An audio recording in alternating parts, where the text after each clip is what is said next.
Well, hello there. Come on in. I'm Chris Brown. I'm your humble chimney sweep.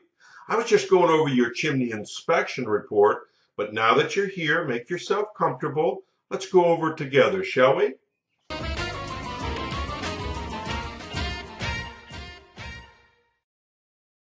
Okay, now let's take a look at the inspection report and see how it reads out.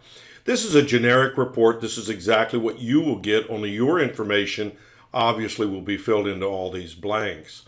The upper right-hand corner of the report is the legend. Each one of these initials pertain to something. A is consistent with the age of the chimney. B, see comments below. C, repairs needed. D, need further evaluation. Or E, not applicable. And they're placed into the boxes next to the parts of the chimney that can be easily identified in this diagram. And then, of course, you'll find my comments here below.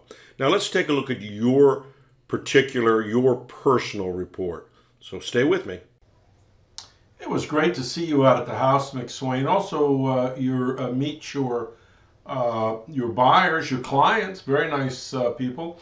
Hey, let's take a look at this chimney report, if we may. Let's start in here. So we're looking at the den, which also cuts in to the other side, which is the kitchen side, right?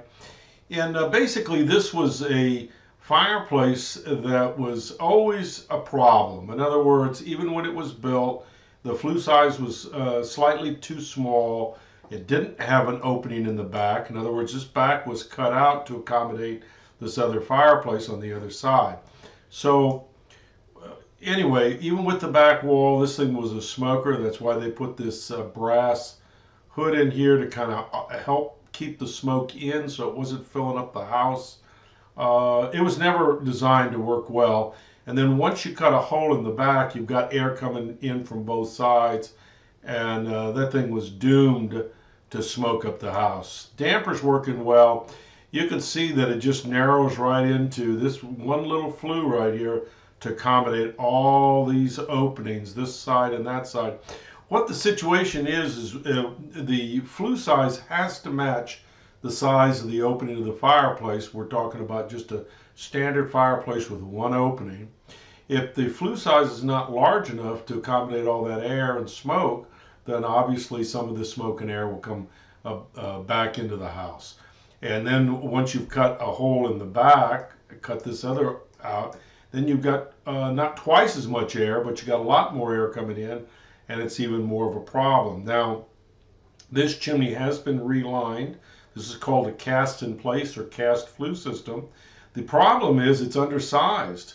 It's not even as big as the original flue size. So I don't normally say that for sure that something's going to smoke up the house, but I can tell you 38 years of being in this business that thing is going to smoke up your house.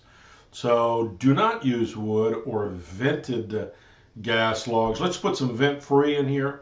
You can treat them as vented if you want. Leave the damper open, let the heat out. Perfectly okay to do that. But anything that might migrate back into the house would not carry any carbon monoxide with it. So vent free gas logs. Vent free, just to refresh your memory, is complete combustion, blue flame white tip, just like a gas range in a kitchen. No carbon soot, no carbon monoxide. Living room fireplace working well. Vented gas logs in here. Damper must stay open, right? Because they do produce carbon monoxide. You don't want to be put yourself in a situation where you close the damper, forget to open it, and fill the house up with something you can't see or smell until you're heading to the hospital. Cement missing in the profile area of the firebox. That needs to be repaired, and I've given you a price on doing that. Let's go up on top. We're going to stick with the living room for a minute. This is what it looks like up here. This on the left-hand side is your fireplace. That's your furnace. This brickwork needs to be sealed. It's very soft, porous brick, and it absorbs the water, the rainwater, like a sponge. And then when the temperatures get down low, any trapped moisture is frozen while it'll expand and knocks the faces off. That's what's happening on both the chimneys. And on top of this, this also has some cracks in the crown. You can see where the cement's coming off. So this crown needs to be repaired.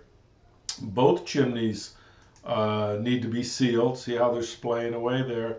And that's something that a painter will help you with. This is what the top of that looks like. This crown has been repaired, so I don't have a problem with that. They probably repaired it when they cast this flue.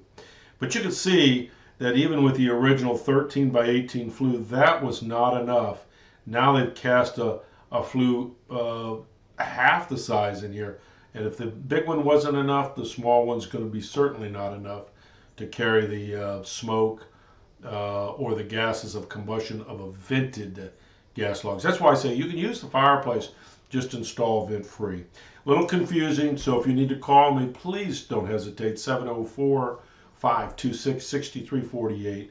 I'd love to talk to you. Email me if it's more convenient, chris@affordablesweep.com. Thank you.